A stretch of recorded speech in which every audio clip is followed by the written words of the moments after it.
سلام به همه هموطنان عزیز.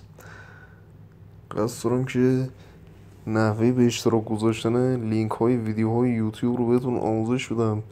ببینید، اگه که شما میخواید لینک های ویدیوهای یوتیوب رو به اشتراک بذارید، یا میتونید بزنید روی این سه تا نقطه که الان دورش خط میکشم، اینا. خب که اگه این کارو کنید، الان این کارو براتون انجام میدم که ببینید اینطوری میشه این کارو کرد. حالا من روی گزینه واتساپ کلیک میکنم.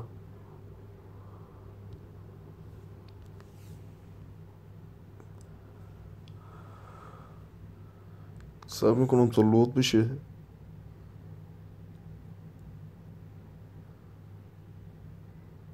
الان که این خطایی نمیاد بره یعنی لود شده، بعد میفرستمش. الان اگه این دوست من روی این پلی کلیک کنه، الان من این کارو براتون انجام میدم که شما ببینید.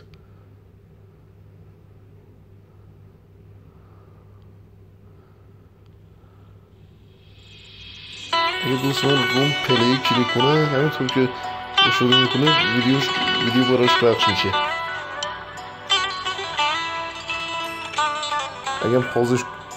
اگه پازش کنه اینطوری وای میسته. خب یا میتونید برگردید به عقب.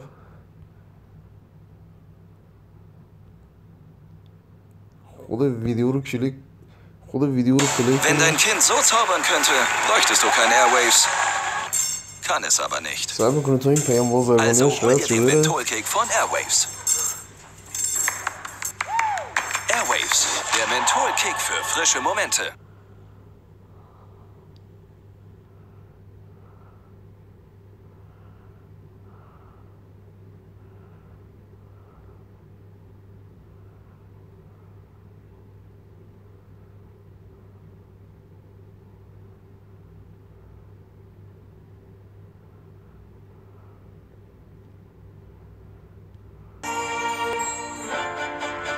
مثلا الان که ویدیو داره پخش میشه،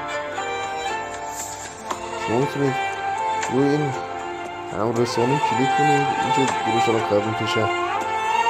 خب اگه روش کلیک کنید اینطوری میشه. شما رو گزینه واتساپ کلیک میکنم،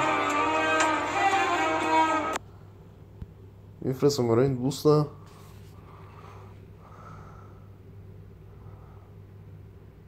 صبر میکنم تا لود شه.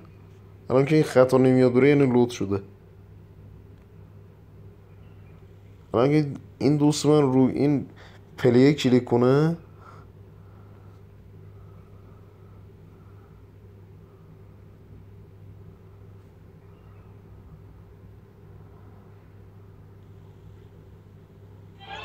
فیلم براش پخش میشه.